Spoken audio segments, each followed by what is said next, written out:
America is warning that unless fighting stops in Syria, the country could fall apart.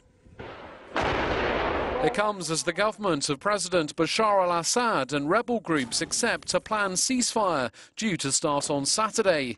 But Damascus is warning that there will be violations from other groups. The Syrian state for sure respects the ceasefire which it agreed to and will uphold it on principle, he says. But I can't speak on behalf of the armed groups which preemptively announced that they're not willing to agree to the ceasefire. The truce announced by the US and Russia will include Syrian government and opposition forces, but not ISIL or the al-Qaeda-affiliated Nusra Front. Someone's going to have to sit down at a table and arrive at an understanding about what Syria is going to be. But it may be too late to keep it as a whole Syria if we wait much longer. So that's what's at issue here. Kerry also warned that if there's no political transition to replace the current government, Assad will face Plan B options. This a reference to undefined proposals believed to include military action. US President Barack Obama says he plans to close the controversial Guantanamo Bay detention facility. 91 people are still being held at the jail in Cuba. The Pentagon plans to transfer them to their home countries or to US military or civilian jails. However, Congress is firmly against it. This is about closing a chapter in our history. It reflects the lessons that we've learned since 9/11. I don't want to pass this problem on to the next president, whoever it is. And if, as a nation, we don't deal with this now, when will we deal with it?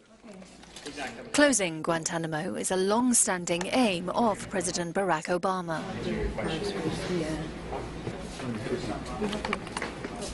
With this plan, we have the opportunity finally to eliminate a terrorist propaganda tool, strengthen relationships with allies and partners, enhance our national security, and most importantly, uphold the values that bind us as Americans. I'm absolutely committed to closing the detention facility at Guantanamo. Thanks very much, everybody. The prison costs $445 million to run annually. Closing it was a 2009 election promise from the president. Final campaigning is underway in Iran ahead of Friday's elections for parliament and the body that will choose the country's next supreme leader. Allies of President Hassan Rouhani hope to gain influence, but moves by hardliners to block moderate candidates and disillusion over Rouhani's stalled reforms don't make it easy for them. Reformist candidates are upbeat.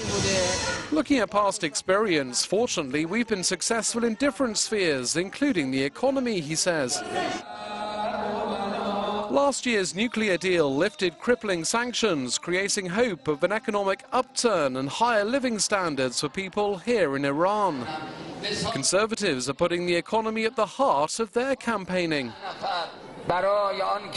Because we believe that today the country's big problem is economic problems, he says, and the future parliament should deal with that. The hardline Guardian Council, which vets candidates and laws, has blocked thousands of mostly moderate hopefuls from standing in the parliamentary election. It's also barred almost 80% of candidates in the poll for the Assembly of Experts, which will eventually choose the successor of Supreme Leader Ayatollah Ali Khamenei. Italy's foreign ministry has summoned the US ambassador over reports that American intelligence services tapped the phones of former Prime Minister Silvio Berlusconi and his aides. It's claimed the NSA spied on Berlusconi when his government was under pressure at the height of the Eurozone debt crisis 5 years ago. The bodies of 2 Serbian embassy workers believed to have been killed in US airstrikes in western Libya have been flown back home. They died on Friday while being held hostage at an ISIL camp targeted in the strikes. Serbia has asked America for an explanation of what happened.